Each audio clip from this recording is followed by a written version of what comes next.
자, 그럼 이제 행정입법에 대해서 알아보겠습니다. 자, 행정입법이란 행정기관이 일반적 추상적 규범을 정립하는 작용 또는 그에 따라 정립된 규범을 행정입법이라고 하는데 이렇게 적혀 있으면 무슨 뜻인지 하나도 이해가 안 가요. 자, 따라서 본 수업 시간에서는 행정입법을 수험 목적으로 간단하게 정의할 것입니다. 자, 어떻게 정의할 것이냐면 행정부가 법을 만드는 것 또는 행정부가 만든 법을 행정입법이라 한다. 일단은 이렇게 간단하게 정리하고 이하 내용 나가도록 할게요. 자, 이런 행정입법에는요, 즉 행정부가 만든 법에는 두 종류의 법이 있어요. 첫 번째가 바로 법규명령이고요. 두 번째가 행정규칙입니다. 따라서 행정입법은 두 가지 종류로 구분된다. 좀 필기를 해볼게요.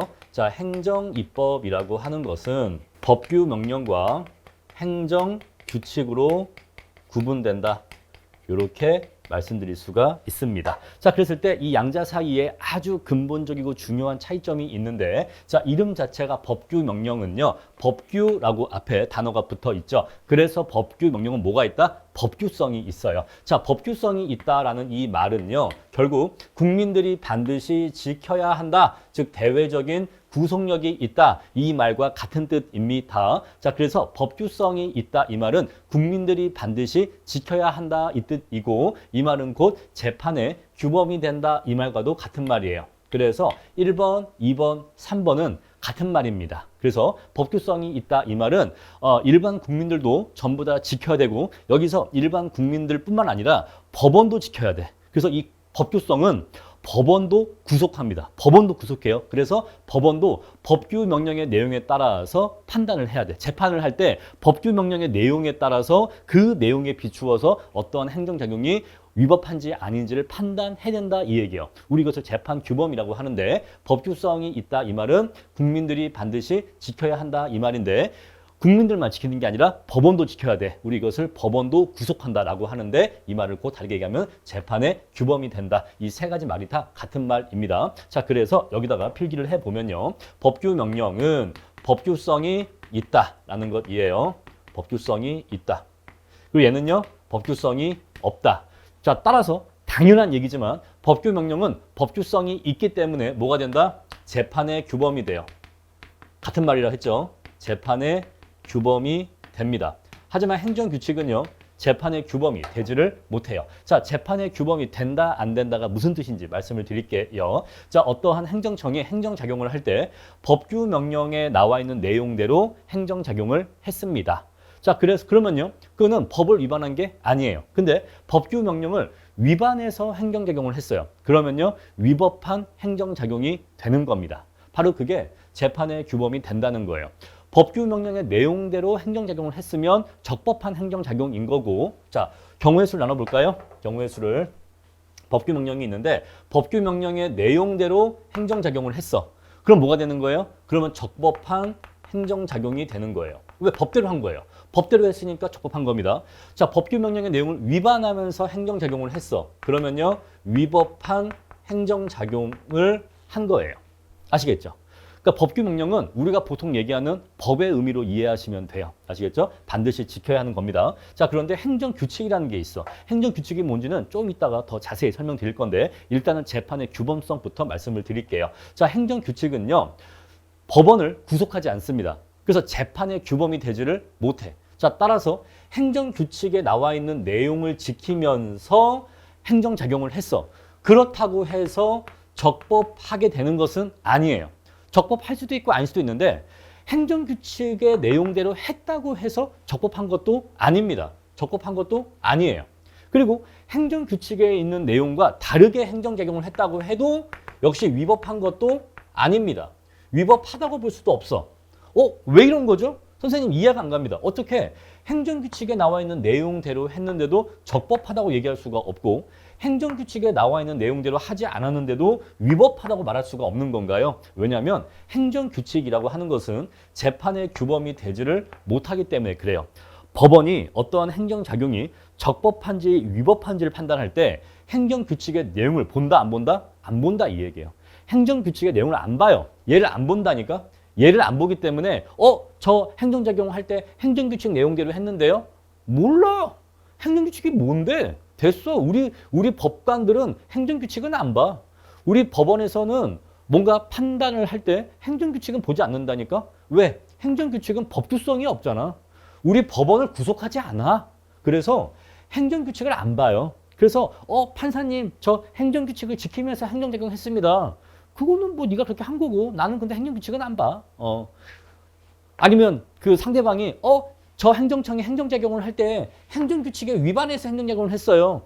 뭐 그렇다고 해도 위법하다고 말할 수는 없어. 왜? 행정규칙은 엄밀하게 얘기하면 법이 아니거든. 얘는 법이지만 얘는 엄밀하게 얘기하면 법이 아니거든. 자, 그러면 이상하죠? 행정입법이라고 했는데 왜 법규명령은 법이라고 하고 행정규칙은 법이 아니라고 할까? 자, 우리가 보통 법이라고 말할 때에는 반드시 지켜야 하는 이란 뜻이 있는 거잖아요. 근데 누가 지키는 거죠? 자, 우리 사회 전체가 반드시 지켜야 하는 게 법인 거잖아요. 그런데 법규명령은요, 우리 사회 전체가 반드시 지켜야 돼요.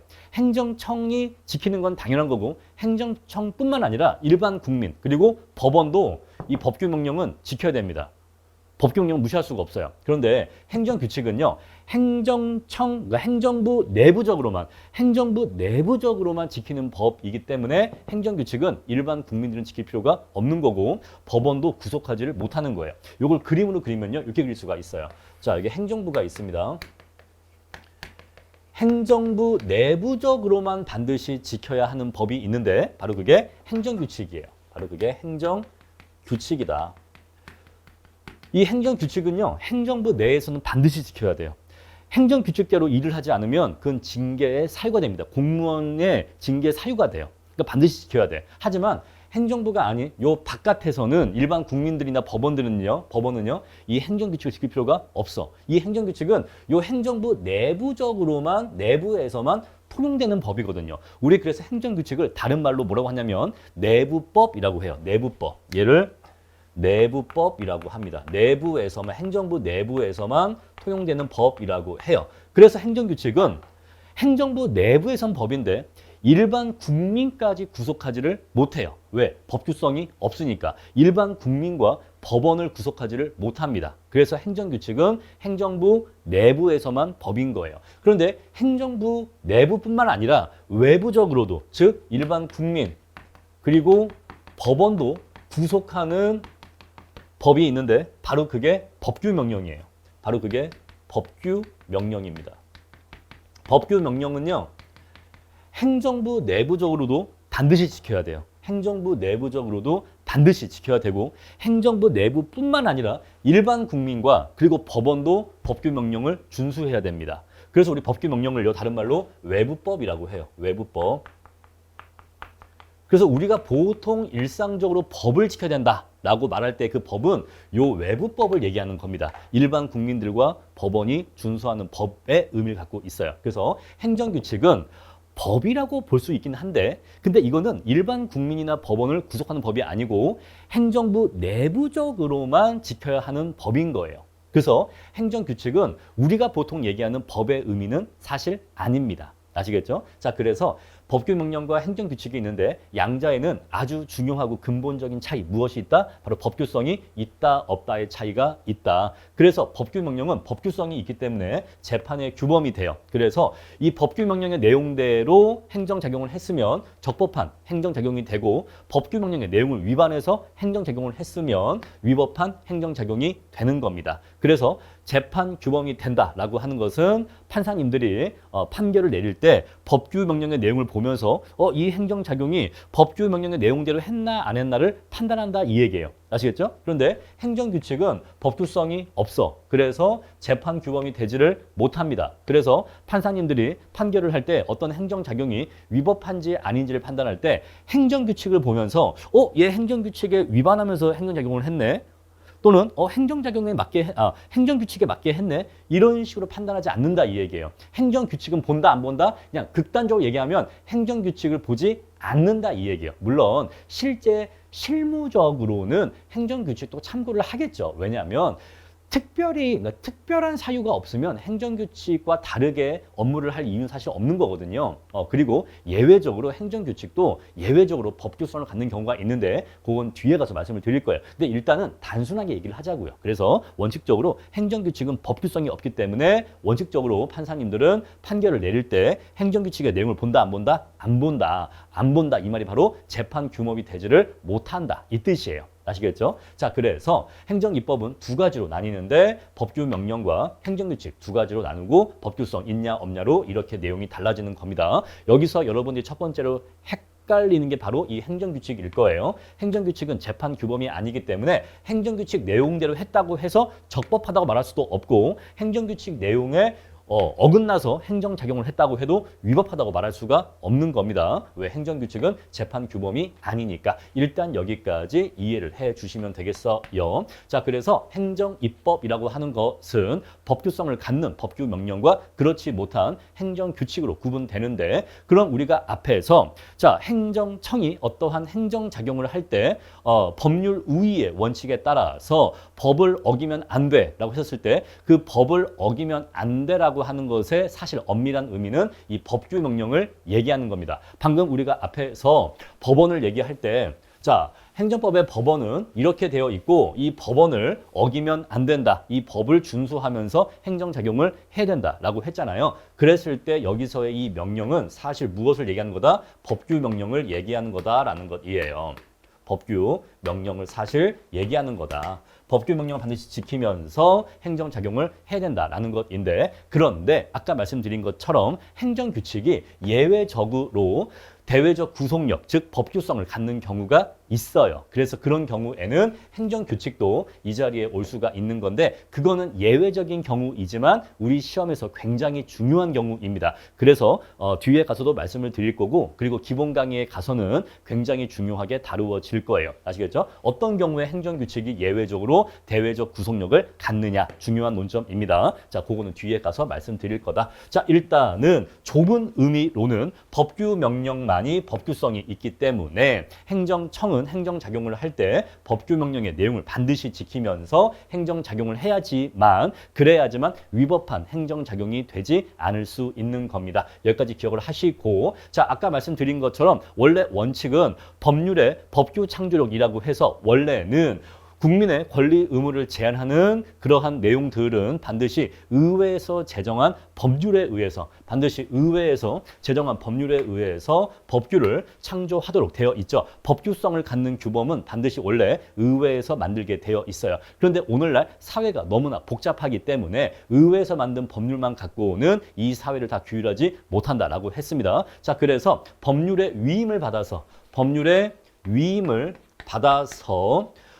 행정입법을 통해서 법규 명령을 만들 수 있다고 했습니다. 따라서 법규 명령 안에도 국민의 권리와 의무를 제약하는 내용을 담을 수 있다, 없다? 담을 수 있다, 이 얘기예요. 원래 국민의 권리와 의무에 대해서 규율을 하려면 원래 원칙은 의회에서 만들어진 법률에서만 국민의 권리, 의무를 다룰 수 있는데, 그런데 법률의 위임을 받으면 행정입법의 한 형태인 법규 명령을 통해서도 법규 명령의 내용으로도 국민의 권리와 의무를 제약하는 내용을 담을 수 있다, 없다? 담을 수 있다, 이 얘기예요. 아시겠죠? 바로 그게 행정입법입니다. 자, 그래서 법규 명령이라고 하는 것은요, 상위 법령에 수권이 있어야 돼요. 그래서 양자의 구별 기준은 상위 법령의 수권 여부를 기준합니다. 자, 그래서 위에, 자, 여기는 행정입법이고 위에 뭐가 있다고 했죠? 위에 의회에서 만든 법률이 있다고 했어요. 자, 법률, 이거는 의회에서 만든 거다 했었을 때, 자, 이 상위 법률의 수권, 다른 말로 위임이에요. 자, 수권과 위임은 유사한 말로 이해하시면 됩니다. 자, 이렇게 정할 건데 너무 막 자세한 사항까지는 내가 다 못 정하겠으니까 세부적인 사항은 네가 좀 정해봐 라고 해서 이렇게 수권, 위임을 했다라고 하면은 그 위임받은 범위 내에서는 법규 명령으로 국민의 권리와 의무에 대해서 규율할 수 있다, 없다? 규율할 수 있다, 이 얘기예요. 그래서 이렇게 상위 법령의 수권 또는 상위 법령의 위임을 통해서 만들어진 것이 바로 법규 명령이고 이러한 수권 없이 그냥 행정청이 고유의 권능으로 원래 자기 스스로 갖고 있는 원래의 힘으로 만들면은 그것을 행정규칙이라고 보는데 행정규칙은 일반적으로 내부적인 사무준칙이에요. 사무준칙은 공무원들이 일을 할 때 어떻게 일을 처리해라 라고 하는 그러한 규정들을 사무준칙이라고 하는 겁니다. 근데 이런 것들은 공무원들이 업무를 할 때 지켜야 하는 규정인 거지 이 규정을 공무원이 아닌 일반 국민들까지 지켜야 되는 것은 아니거든요. 그래서 행정규칙은 일반적으로 공무원들이 업무를 처리할 때 어떻게 처리해야 된다라고 하는 그런 것들을 정한 규정들을 사무준칙이라고 하고 사무준칙 이런 것들이 행정규칙의 내용을 이룬다. 이렇게 보시면 되겠습니다. 자, 따라서 행정규칙 안에는 국민의 권리와 의무를 규율하는 내용이 담겨 있다, 안 담겨 있다? 담겨 있지 않다 이 얘기예요. 아시겠죠?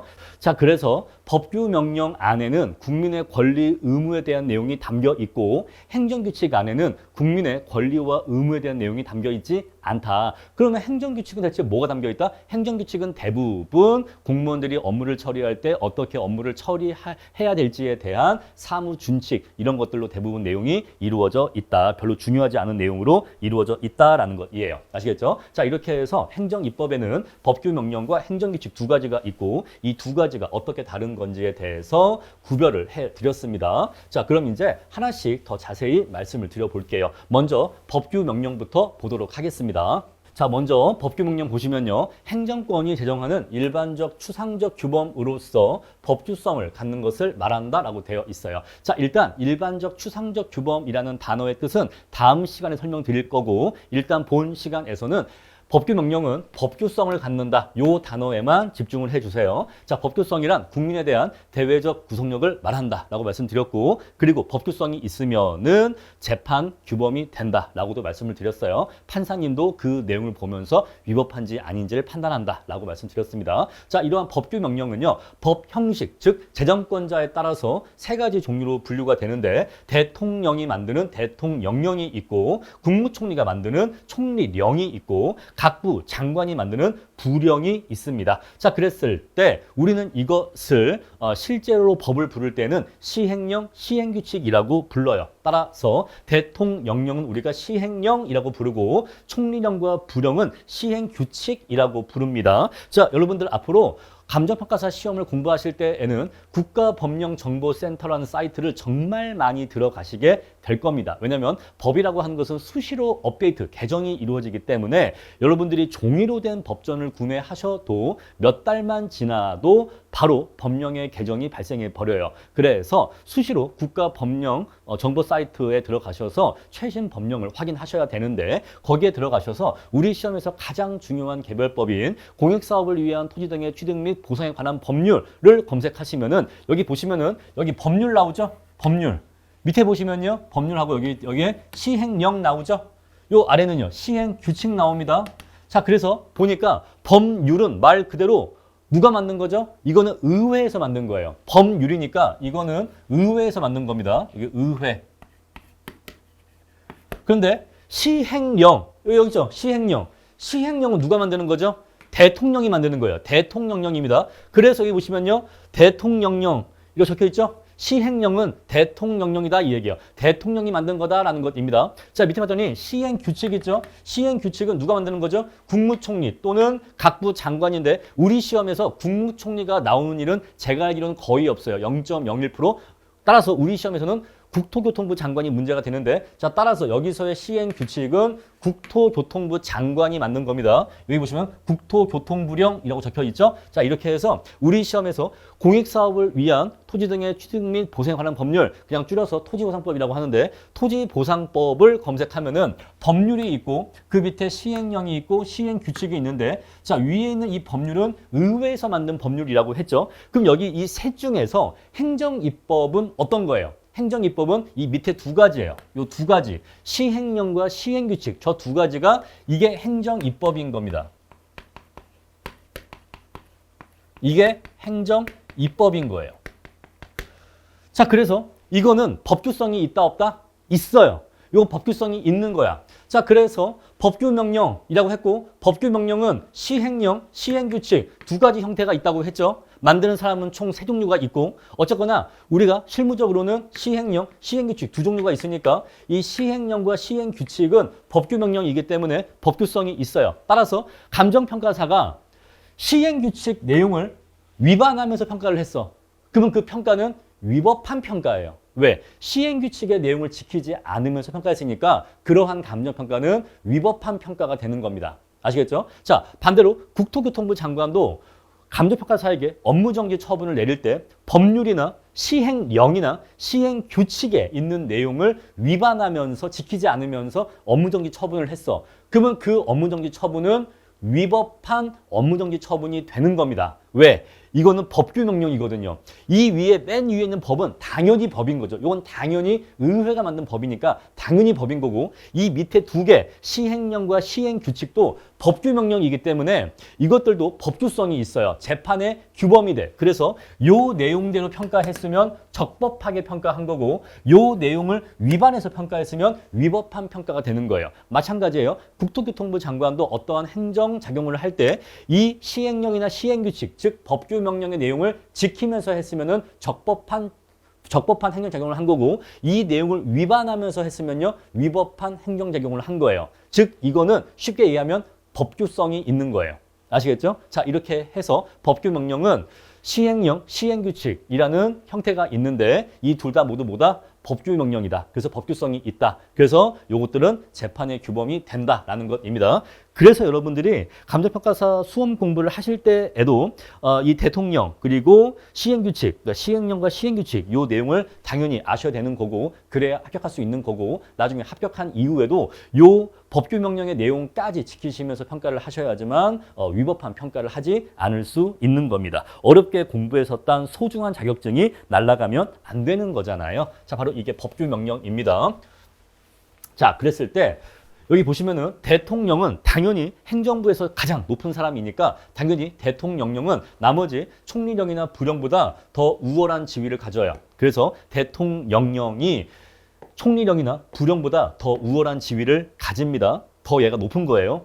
그런데 국무총리와 각부 장관이 대등하냐 아니면 국무총리가 약간 더 높냐는 이견이 있어요. 그래서 일설은 그래도 국무총리가 이렇게 대통령이 있고 그 밑에 국무총리가 있고 그런 다음에 그 밑에 이렇게 각부 장관이 있으니까 각부 장관보다는 국무총리가 더 높지 않냐라고 보는 견해에 의하면 총리령이 부령보다 더 위에 있습니다.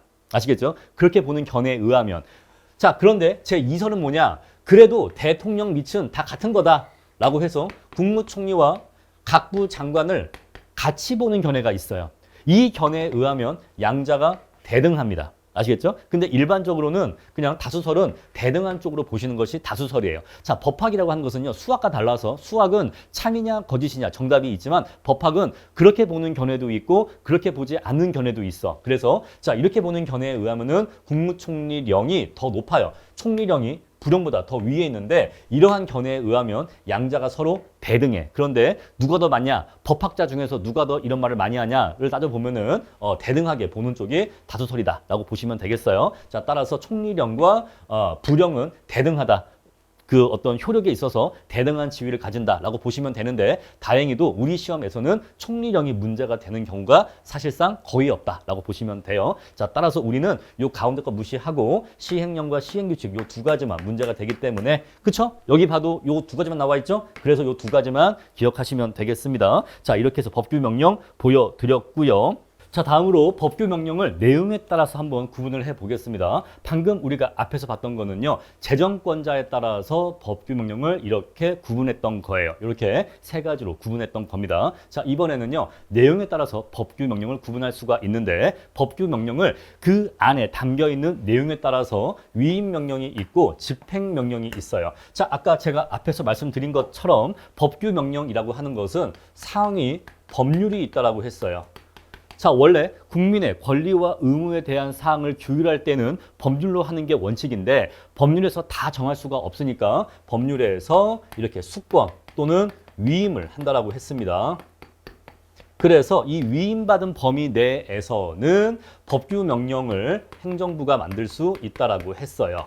그러면 이 법규 명령 안에는 국민의 권리와 의무에 대해서 규율하는 내용이 담겨 있다라고 했습니다. 그러한 내용이 담겨 있는 법규 명령을 우리가 위임 명령이라고 하는 거예요. 이 위임 명령 안에는 뭐가 담겨 있다? 바로 국민의 권리, 의무에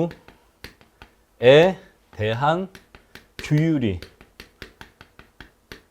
어떻게 할지에 대한 그러한 내용이 담겨 있다 이 얘기예요. 아시겠죠? 그래서 법규 명령 안에 국민의 권리와 의무에 대한 내용이 담겨 있는 것을 위임 명령이라고 합니다. 자, 법률이나 상위 명령에서 구체적으로 범위를 정하여 위임한 사항을 규정하는 명령인데 구체적으로 범위를 정한 개별적인 위임이 반드시 있어야 돼. 이 위임이 반드시 있어야지만 제정할 수 있는 거예요. 왜? 국민의 권리와 의무를 규율하려면 반드시 의회에서 만들어진 법률 또는 그 법률의 위임이 필요하기 때문에 그렇습니다. 이러한 법률이나 위임 없이 행정부가 자체적으로 국민의 권리와 의무를 규율하는 법을 만들 수 없는 거예요. 왜? 법률의 법규, 창조력에 어긋나는 겁니다. 자, 위임의 범위 내에서는 새롭게 국민의 권리와 의무에 대한 사항을 정할 수 있다. 이 말은 규율할 수 있다. 이 얘기예요. 아시겠죠? 그런데 법규 명령 안에는요. 이렇게 봤더니 법규 명령 안에 국민의 권리와 의무에 대해서 규율한 내용이 있어요. 근데 이 내용만 있는 건 아니야. 그러니까 이 내용으로만 이루어져 있는 건 아닙니다. 자, 왜냐하면 국민의 권리와 의무에 대한 규율도 담겨 있지만 이것을 구체적으로 어떻게 집행하기 위해서는 어떤 절차나 방법 같은 것도 같이 담겨 있어야 하잖아요. 그죠? 자, 우리가 마치 이런 겁니다, 여러분. 요리책을 보면요.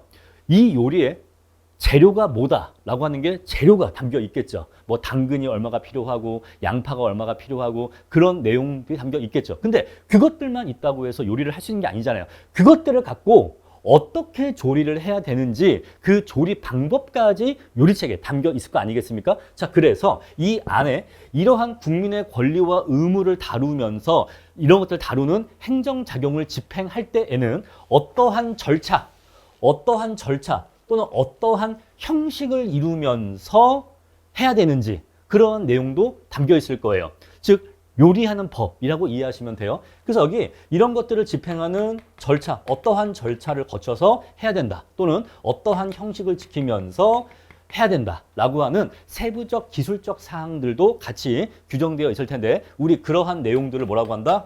우리 이러한 내용들을 집행명령이라고 해요. 이런 것들을 집행명령이라고 합니다. 국민의 권리와 의무에 대해서 규율하는 내용을 우리가 위임 명령이라고 하고요. 아시겠죠? 자, 정리하면 기본적으로 법규 명령은 상위 법률의 수권 또는 위임을 받아서 그 위임받은 범위 내에서는 국민의 권리와 의무에 대한 사항을 규율할 수 있어요. 그러한 내용이 담겨 있는 노른자. 노른자와 흰자로 이해될 것 같아. 노른자가 바로 보다 위임 명령이에요. 내용적으로 그러한 내용이 담겨 있는 법규 명령을 우리가 위임 명령이라고 해. 그런데 같은 법규 명령이긴 한데 똑같이 시행령 또는 똑같이 시행 규칙 안에 담겨 있기는 한데 국민의 권리와 의무에 대해서 규율하는 내용이 아니라 그것들을 집행할 때 어떠한 절차를 거쳐서 집행해야 되는지 어떠한 형식을 지켜야 하는 건지 그런 것들에 대해서 규율된 내용도 있는데 그거는 달걀의 흰자라고 이해하시면 돼. 사실 중요하지 않은 내용이지. 그래서 그러한 내용들이 담겨있는 법규 명령을 우리가 집행명령이라고 하는 거예요. 그러니까 이건 여러분들이 이렇게 이해하시면 될 것 같아. 자, 우리가 이렇게 계란이 있는데 계란이 이렇게 있잖아요. 그럼 우리가 이 계란을 그냥 계란이라고 해요. 그죠? 얘를 계란이라고 하고 얘를 흰자라고 하고 얘를 노른자라고 합니다. 그쵸? 자, 이거를 똑같이 법규 명령으로 한번 비유를 해볼게요. 자, 법규 명령이란 애가 있어요. 그랬을 때 얘를 위임 명령이라고 하고 얘를 집행명령이라고 하는 거예요. 아시겠죠? 우리가 계란을 먹어보면은 대부분의 영양소, 뭐 지방질 이런 것들이 노른자에 있다면서요? 흰자에는 영양소가 별로 없다면서요? 마찬가지예요. 중요한 내용 어디 있는 거예요? 여기 있는 거예요. 위임 명령 안에 국민의 권리와 의무에 대한 규율이 담겨 있는 겁니다. 그 외에 세부적이고 기술적인 자질구레한 내용들, 뭐 어떤 절차를 거치면서 해야 돼, 어떤 형식을 취해야 돼, 그런 것들은 여기 집행명령에 있는 겁니다. 개량과 법규명령을 이렇게 대비해서 이해하시면은 이게 위임명령, 이게 집행명령, 이게 좀 더 쉽게 이해가 되실 거예요. 자, 아무래도 여러분들에게 위임명령과 집행명령의 사례를 직접 보여드려야지만 더 구체적으로 이해가 되실 것 같아서 제가 법조문 갖고 왔습니다. 자, 먼저 위임명령부터 보도록 할게요. 자, 위임명령은 상위 법령에서 수권이 있어야 한다라고 했었죠. 자, 그래서 여기 보시면요. 감정평가법 제32조. 자, 법이니까 이건 법률이죠. 법률 제32조에서 인가 취소와 관련해서 자, 국토교통부 장관은 이러이러한 경우에는 업무 취소나 인가 취소를 할 수가 있다라고 되어 있어요. 자, 동조 32조의 5항이죠. 우리 이랬을 때 동조라고 합니다. 동조 5항에 보시면은 제1항에 따른 설립 인가의 취소와 업무 정지에 관한 기준은 거기에 대한 세부적인 내용은 어디에서 정해라? 대통령령으로 정해라. 이거 뭐죠? 법규명령이죠. 자, 그런데 상위 법령의 수권을 받아서 국민의 권리와 의무에 대해서 규율하는 내용을 여기서 정하고 있는 거니까 얘는 위임명령이 되는 겁니다. 아시겠죠? 자, 상위 법령의 수권이 여기 있었던 거예요. 32조에서 대통령령에게 맡긴 거죠. 여기에 대한 세부적인 내용은 대통령령 행정입법 네가 한번 정해봐 라고 해서 그래서 여기 시행령이 나오는 겁니다. 자, 대통령령은 우리가 시행령이라고 하죠. 시행령 제29조에서 인가 취소 등의 세부적인 기준 이런 것들은 별표 3에서 정한다. 이렇게 해서 법에서 수권 규정이 있죠. 수권 또는 위임. 수권과 위임이 여기에 있고 이러한 위임에 근거해서 시행령 29조에서 세부적인 내용은 별표에서 정하겠다. 이렇게 하고 있는 거예요. 따라서 이거는 형식적으로 어디에 해당한다? 법규명령 내에서 위임명령에 해당되는 겁니다. 아시겠죠? 법에서 수권, 위임이 있었다라는 것이에요. 다음에 자, 두 번째 집행명령을 보도록 하겠습니다. 자, 집행명령은 상위 법령에 위임이 없이도 행정을 집행하기 위해서 필요한 절차, 형식 등 세부적, 기술적 사항을 규정한다고 했죠. 자, 우리 토지보상법 시행령입니다. 자, 요거는요, 상위 법령에 위임이 없었고요. 자, 사업 인정 신청, 사업 인정을 받으려고 하는 자는 자, 국토교통부 장관에게 사업 인정이라고 하는 것이 있는데 이 사업 인정을 받으려고 하는 자는 어떻게 해야 된대요? 이런 것들을 제출하래요. 사업인정 신청서를 국장에게 제출해야 되는데 이런 것들을 제출해서 사업인정을 신청하라 이 얘기입니다. 자, 이건 어때요? 사업인정을 받고 싶은 자들은 국장에게 이런 것들을 제출해라 라고 하는 필요한 절차, 형식, 세부적, 기술적 사항들을 규정하고 있죠. 자, 상위 법령의 위임 없이 어떠한 행정 집행을 위해서 필요한 절차나 방법, 형식 이런 것들을 규정하고 있죠. 그래서 이러한 규정은 바로 집행명령에 해당되는 겁니다. 자, 이렇게 해서 법규명령은 내용적으로 상위 법령에 수권이 있었냐 없었냐 그리고 어떠한 내용을 다루고 있냐에 따라서 위임명령과 집행명령으로 구분된다는 것입니다. 자, 그럼 이제 법규명령을 마무리하고 이번에 행정규칙을 보도록 할게요. 자, 행정규칙은요, 상급 행정청이 하급 행정청을 수범자, 여러분 수범자는요, 감옥에 갇힌 사람을 얘기하는 게 아니라 이 규범을 지켜야 하는 대상자를 얘기하는 거예요. 자, 상급 행정청이 하급 행정청한테 지켜라, 너 이거 꼭 지켜야 돼 라고 수범자로 하여서 그의 사무처리 기준에 관하여 제정한 일반적 추상적 규범을 말한다. 자, 그래서 행정규칙은 행정부 내부적으로만 지켜야 하는 법이지 행정부 바깥으로는 지킬 필요가 없는 법이에요. 우리 그 말을 대외적 구속력이 없다라고 표현한다라고 말씀드렸습니다. 자, 이거는요, 그냥 너 업무 처리할 때 어떻게 업무 처리해 라고 하는 그러한 내용들을 정한 것이기 때문에 법률에서 위임을 요하지 않아요. 왜 요하지 않죠? 국민의 권리와 의무에 대해서 규율하는 사항이 아니기 때문에 그렇습니다. 자, 그래서 법률의 위임을 요하지 않고요. 행정권이 직권으로 그냥 자기의 힘으로 만들 수 있는 거예요. 반드시 국회에서 만든 법률에 위임이 있어야지만 위임이 있다, 만들 수 있네, 이게 아니라 위임이 없어도 그냥 내가 필요하면 만들 수 있는 거예요. 어떤 업무를 처리할 때 내가 조금 어떤 지침을 만들어 줘야겠네 하면 만들어서 앞으로 일할 때 이렇게 해? 그냥 필요하면 만들 수 있는 겁니다. 아시겠죠? 상위 법령에 위임이 필요 없고 행정권이 필요하면 만들 수 있다. 이런 뜻으로 이해하시면 돼요. 대외적 구속력 갖지 않고 행정조직 내부에서만 효력을 갖는다라는 거 이미 말씀드렸고, 따라서 행정규칙에 위반하는 행위가 곧바로 위법한 행위가 되는 것은 아니다라고 했습니다. 처음에는 그 말 표현이 헷갈릴 거예요. 하지만 이제 이해를 하고 나면 사실 당연한 겁니다.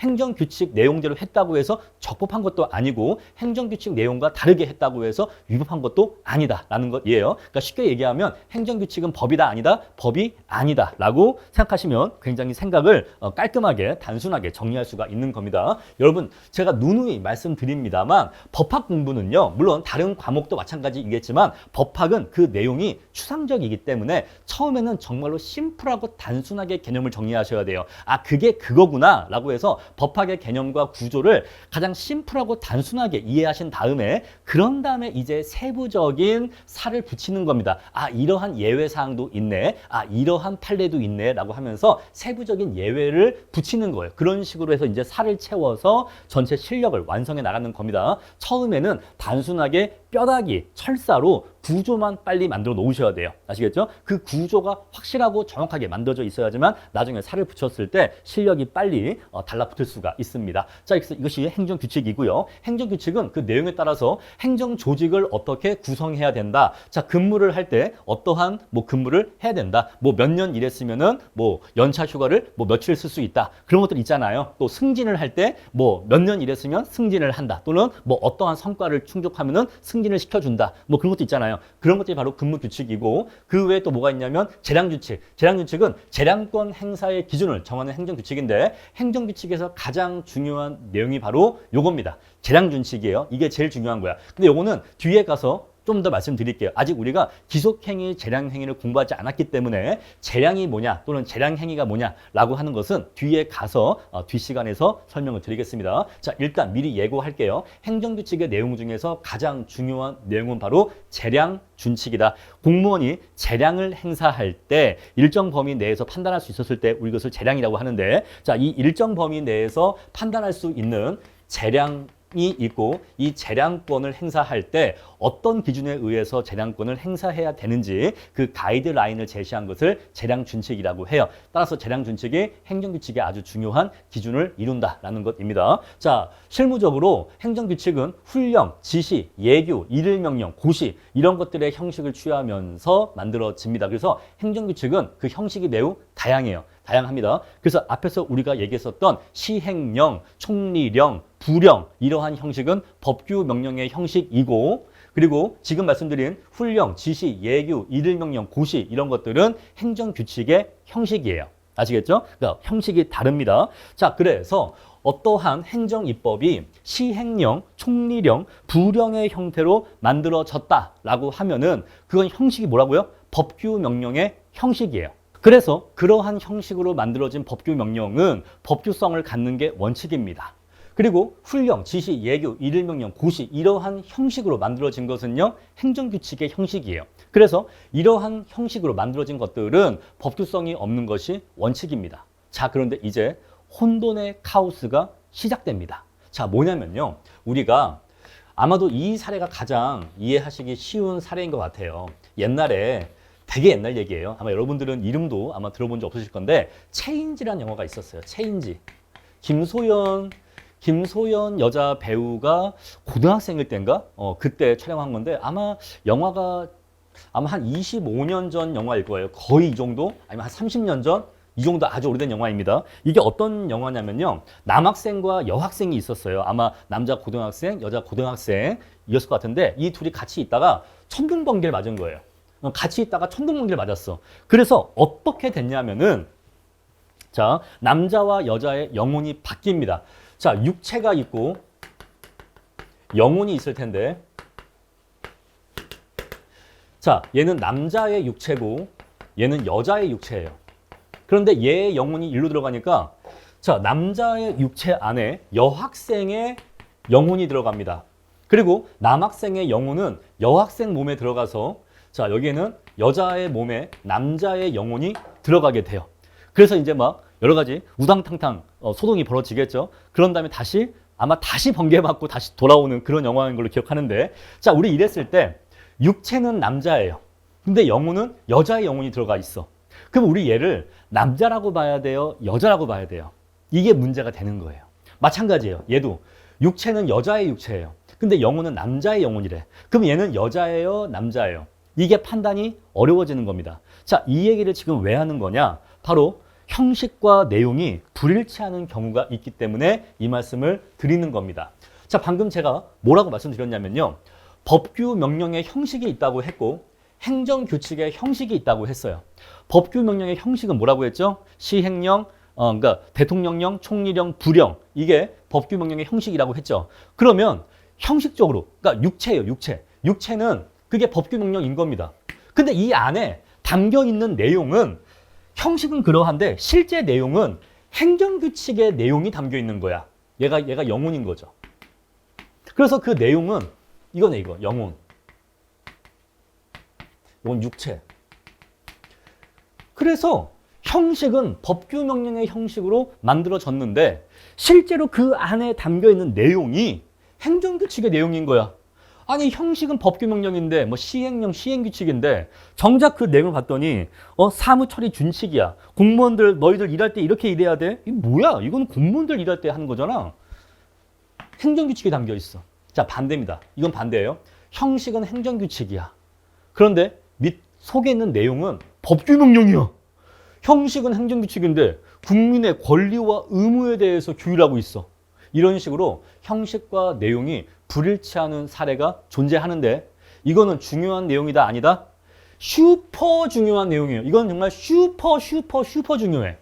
자, 우리 행정법에 있는 수십 개의 출제 가능 논점 중에서 별표 5개로서 중요도를 표시한다면 이거는 별표 5개짜리예요. 언제나. 제가 수험생일 때에도 별표 5개, 지금도 별표 5개. 나중에 여러분들이 평가사 15년 차가 되셔도 그때도 별표 5개일 거예요. 여러분들이 합격하신 다음에 자녀를 낳아서 그 자녀가 평가사 공부를 해도 그때도 아마 얘기할 거야. 얘야, 형식과 내용의 불일치 논점은 별표 5개란다. 꼭 단기 합격하거라. 이렇게 자기 자녀한테 아마 말씀하실 겁니다. 이거는 영원한 베스트셀러 중요한 논점이에요. 그죠? 그래서 우리 법학은요, 이렇게 좀 예외적이고 특이한 경우가 문제가 돼요. 왜? 판단이 어렵잖아. 판단이 어려우니까 문제가 돼. 그러니까 문제로 내기가 좋은 거예요. 아시겠죠? 자, 그래서 우리 이 경우에는 법규성 여부가 문제가 됩니다. 그래서 원래 형식이 법규 명령이기 때문에 형식을 본다면 법규성이 있는 게 맞아. 그런데 내용을 봤더니 근데 정작 담겨 있는 건 행정규칙이야. 그럼 이거를 법규성이 있다고 봐야 돼? 이게 이제 문제가 되는 거고. 그럼 얘는요. 원래 형식이 행정규칙이니까 원래는 법규성이 없는 게 맞아. 그런데 실제로 담겨 있는 내용은 법규 명령이야. 그럼 얘를 법규성이 있다고 봐야 돼? 없다고 봐야 돼? 이게 문제가 된단 말입니다. 아시겠죠? 자, 그래서 이게 문제가 되는데 여기에 대해서 딥하게 들어가면 굉장히 양이 많아져요. 그래서 본 기초법규의 성격이 맞지 않아. 그래서 본 기초법규에서는 여기까지 할 겁니다. 자, 우리 그래서 법규 명령이라는 것이 있고 행정규칙이라고 하는 것이 있다 말씀드릴 거고, 그리고 형식과 내용이 불일치하는 경우가 있는데 이 내용이 굉장히 중요한 내용이다 라는 거 말씀드릴 겁니다.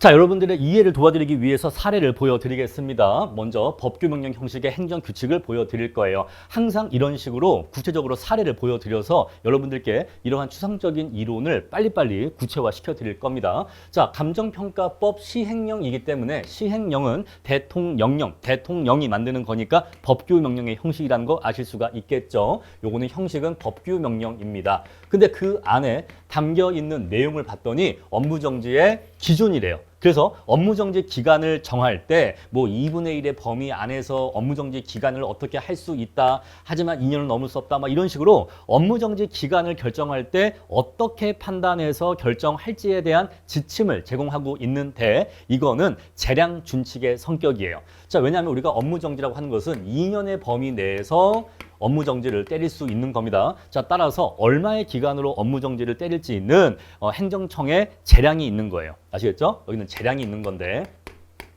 그 재량권을 행사할 때 이런 것들을 고려해서 업무정지 기간을 결정해라 라는 내용이잖아요. 그럼 이 내용은 사실 재량 준칙의 내용인 겁니다.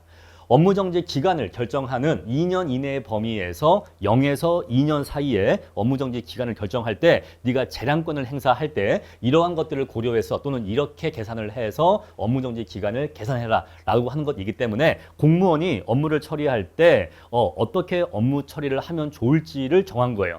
그래서 이거는 내용이 행정규칙의 내용입니다. 재량 준칙의 성격이기 때문에 재량권을 행사할 때 어떻게 판단해서 재량권을 행사해 라고 하는 가이드라인을 제시해 준 것이기 때문에 요거는 재량 준칙의 성격이라서 내용은 행정규칙이란 말입니다. 내용은 행정규칙이에요. 그래서 자, 형식은 법규명령인데 내용은 행정규칙이기 때문에 바로 이게 법규명령 형식의 행정규칙의 사례가 되는 겁니다. 껍데기는 법규성이 있어. 근데 정작 알맹이는 행정규칙의 내용이야. 재량권 행사할 때 어떤 기준에 의해서 판단해라 라고 하는 가이드라인에 불과하기 때문에 요거는 이제 형식과 내용이 불일치하는 사례가 되는 겁니다. 다음에 반대 사례를 보겠습니다. 자, 우리가 법령 보충적 행정규칙은 행정규칙 형식의 법규명령을 얘기하는데 근데 여러분들께 당부드리고 싶은 거는 행정규칙 형식의 법규명령이란 말이 없는 건 아닌데 일부 출제위원 교수님들은 요거는 잘못된 표현이다 라고 말씀을 하세요. 그래서 가급적이면 답안지를 쓰실 때 행정규칙 형식의 법규명령이라는 표현보다는 같은 의미를 담고 있는 법령 보충적 행정규칙이라는 표현을 쓰시기를 당부해 드립니다. 아시겠죠? 자, 법학과 교수님들이 조금 뭐랄까 제가 느끼기에는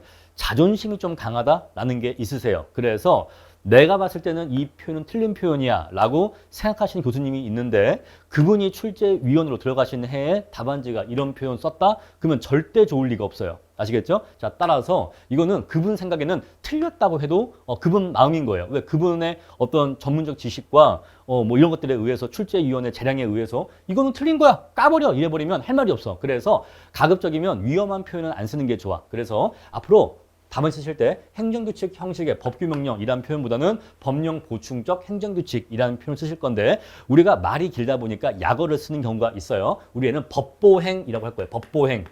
아시겠죠? 법보행. 그래서 얘는 법보행이라고 표현을 할 겁니다. 여기 보시면요. 감정평가법이 있어. 이건 뭐죠? 이건 의회가 만든 법이죠. 이건 법률이에요.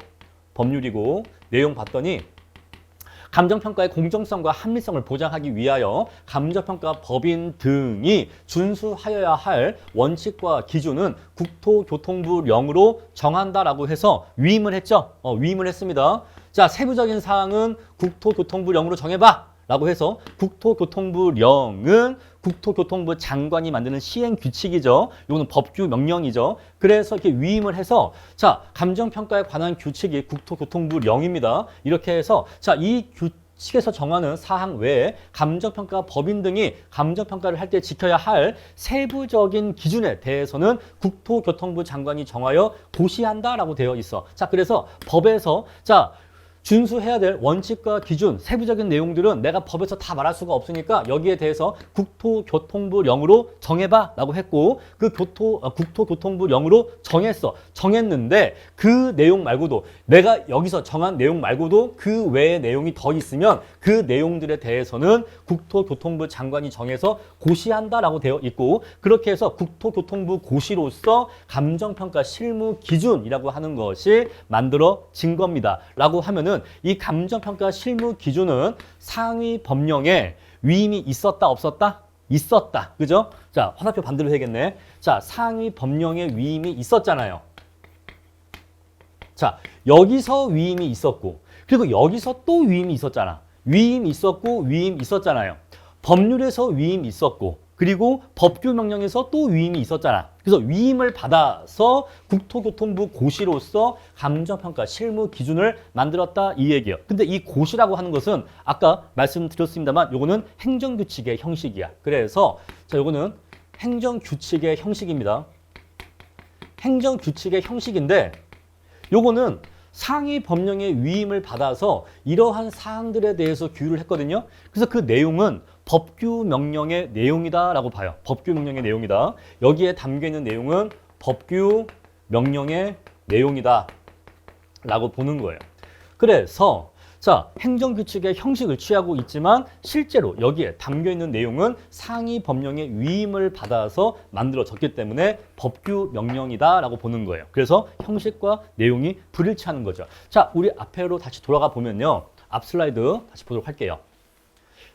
여기 보시면은 법규 명령은요, 이러이러한 것이고 대외적 구속력이 있다라고 했고, 여기에서 여기 있네요. 자, 양자의 구별 기준, 상위 법령의 수권 여부를 기준으로 구분하는 것이 일반적이다라고 되어 있잖아요. 상위법의 수권에 의해서 제정되면 법규 명령으로 본다라고 되어 있잖아요. 그래서 여기서 상위 법령의 수권을 받아서 만들어졌잖아요. 그러니까 얘는 법규 명령으로 보는 것이 내용상 타당해요. 근데 형식이 뭐라고요? 형식이 국토교통부 고시야. 그래서 여기 보시면 행정규칙의 형식 나와 있죠? 행정규칙의 형식은요, 여기 고시 나와 있잖아요. 그래서 행정규칙의 형식이기 때문에 형식과 내용이 불일치하는 겁니다. 따라서 감정평가 실무 기준의 성격이 문제가 되는 거예요. 얘가 법규 명령, 그러니까 얘가 법규성이 있냐 없냐가 문제가 되는 겁니다. 아시겠죠? 요거는 이제 문제가 되는 거예요. 자, 그래서 이렇게 해서 자, 법규 명령과 행정규칙이 있는데 양자는 형식과 내용이 불일치하는 문제가 발생할 수 있고 이게 중요한 논점이 된다라는 것까지 말씀드리고 이번 시간 강의 마치겠습니다.